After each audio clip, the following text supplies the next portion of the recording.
তো ক্রিকেট দল ওখানে গেলে হামলা করবে এরকম খবর মিডিয়াতে আসতেছে। তো আমাদের আলাদা ক্রিকেট বোর্ড আছে, ক্রীড়া মন্ত্রী আছেন ওনারা, এবং স্বরাষ্ট্র মন্ত্রণালয় আছেন, ওনারা এগুলো পর্যালোচনা করবেন, ক্লোজ মনিটর করবেন। আপনি যেটা বলেছেন, বিপ্লবের পর বৈষম্য বিরোধী ছাত্র আন্দোলনের মাধ্যমে যে বিজয় এসেছে, এরপরে বিদেশি মিডিয়া বলা হচ্ছে যে এখানে মাইনরিটি পারসিকিউশন হচ্ছে। সংখ্যালঘু শব্দ আমি উচ্চারণ করতে চাই না।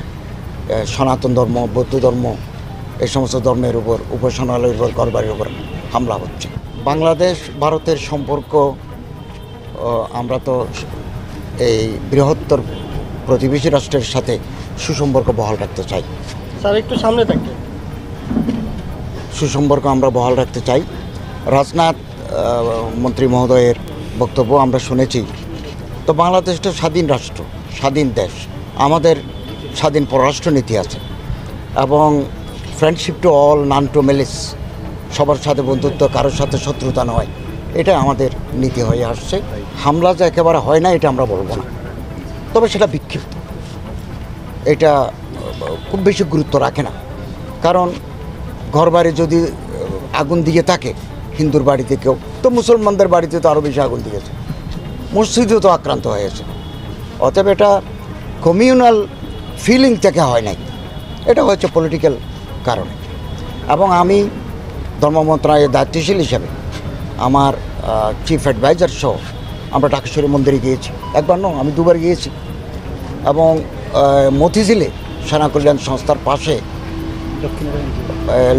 শ্রী শ্রী লক্ষ্মীনারায়ণ জিও মন্দির, এটা দেবোত্তর সম্পত্তি ছিল, আমরা সেটা ধর্ম মন্ত্রণালয়ের মাধ্যমে প্রশাসনের সহযোগিতায় উদ্ধার করে সনাতনী ভাইদের হাতে হস্তান্তর করেছি।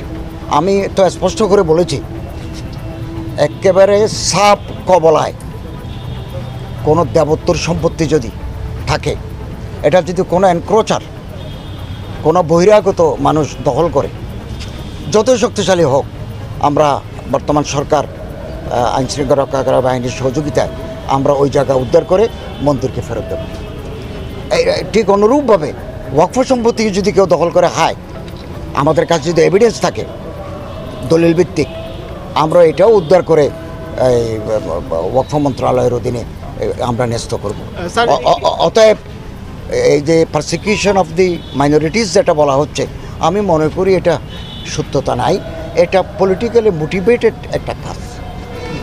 বিক্ষিপ্ত ঘটনা হতে পারে, বিচ্ছিন্ন ঘটনা হতে পারে। আমি আপনাকে উদাহরণ দিয়ে বলি, খানতজি মন্দির দিনাজপুরে কিছুদিন আগে, বেশি দিন হয় না, 10-12 দিন আগে, ওখানে কিছু লোক মসজিদ করবে। আমি যখন সকাল 10টায় জানলাম ডিসির মাধ্যমে যে এখানে কিছু মানুষ জড়ো হয়েছে, তারা মসজিদ বাঁধবে, আমি 1 মিনিটের ভিতরে, আমাদের অ্যাডভাইজার গ্রুপ আছে, আমি স্বরাষ্ট্রমন্ত্রীর দৃষ্টি আকর্ষণ করেছি to take stern measures against this act. মুহূর্তের ভিতরে র্যাব গিয়ে এগুলো শান্ত করেছে, এবং যেখানে দেবোত্তর সম্পত্তি শেষ ওখানে মসজিদ প্রতিষ্ঠিত। তো আমরা বলেছি মসজিদের পাশে খাস জমি আছে, ওটা মসজিদের নামে লিজ দিয়ে মসজিদ এক্সপানশন হোক, দেবোত্তর সম্পত্তিগুলো মন্দিরের থাকুক। অতএব আমরা আপ্রাণ চেষ্টা করে যাচ্ছি আমাদের বাংলাদেশের যে ঐতিহ্য, কমিউনাল হারমোনি, সাম্প্রদায়িক যে সম্প্রীতি, সৌহার্দ্য যুগ যুগ ধরে আমরা বহন করে আসছি, এটা অটুট থাকবে। এবং আমি কেবল মুসলমানদের উপদেষ্টা নই, আমি হিন্দুদেরও, সনাতনী ভাইদেরও, বৌদ্ধদেরও, খ্রিস্টানদেরও, তাদের যেমন অধিকার আছে মুসলমানদেরও অধিকার সমান। এই অধিকারকে আমরা এক্সারসাইজ করতে চাই। আমরা সবসময় তাদের পাশে আছি এবং পাশে থাকবো। ভাই, এগুলো একটা বিতর্ক সৃষ্টির প্রয়াস। আমাদের প্রধান উপদেষ্টাও বারবার বলেছেন, বিতর্ক সৃষ্টি হয় এমন কোনো জায়গায় আমরা হাত দেব না। আমরা হলাম ইন্টারিম গভর্নমেন্ট, অন্তর্বর্তীকালীন সরকার। আমাদের দায়িত্ব হচ্ছে ল অ্যান্ড অর্ডার সিচুয়েশনকে রেস্টোর করা, পলিটিক্যাল স্টেবিলিটি এনশিওর করা। আমাদের ইকোনমি আপনারা জানেন, $2.2 বিলিয়ন আমাদের ফরেন এক্সচেঞ্জ এসেছে, আরও আসতেছে।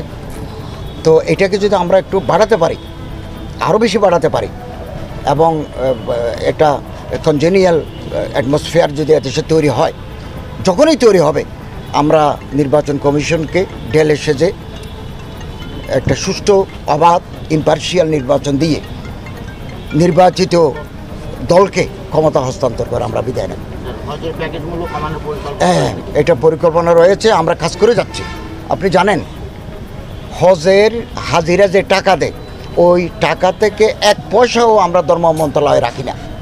অনেকে মনে করে থাকেন যে হাজিদের টাকা নিয়ে আমরা 1 কোটি টাকার ওষুধ নিই হাজিদের জন্য। 80 জন ডাক্তার, প্রায় আরও 20-30 জনের মতো আমরা নার্স ব্রাদার্স আমরা সাথে রাখি এবং ফার্স্ট এইড ট্রিটমেন্ট দিই। মেডিকেল অ্যাপ্লায়েন্সেসগুলো আমরা নিই এবং আমাদের সাথে সৌদি আরবের চুক্তি আছে, যদি কার্ডিয়াক অ্যারেস্ট হয়, যদি হার্ট ফেল করে অথবা আনকনশাস হয়, ওই সমস্ত হাসপাতালে আমরা ভর্তি করি। এই যে খরচগুলো আমরা হাজিদের কাছ থেকে নিই না, এটা আপনি বলতে পারেন one kind of subsidy to the pilgrims. এবং হজের মূল যেটা খরচ বিমান ভাড়া, সৌদি আরবে থাকা হওয়া, মদিনায় শরীফে থাকা হওয়া, এবং সৌদি গভর্নমেন্টকে আমাদের একটা অ্যামাউন্ট দিতে হয়, এটা কনসিডারেবল অ্যামাউন্ট দিতে হয়। এটা অনেকে জানে না। মিনা, মুজদালিফা, আরাফায় তাঁবুতে থাকবে, এগুলো নিরাপত্তার জন্য সৌদি আরব একটা টাকা নেয়, ওয়ার্ল্ড ওয়াইড সমস্ত হাজিদের কাছ থেকে নেয়, আমরাও দিই। তো হাজিদের সৌদি আরবের পাওনা বিমান ভাড়া এবং বাড়ি ভাড়া 35,000 টাকা আমরা প্যাকেজের ভিতরে রাখি। এই 35,000 টাকা যাওয়ার আগে আশকোনাতে আমরা দিয়ে দিই। তো আমি এ মাসেই সৌদি হজ মন্ত্রীর সাথে দেখা হবে।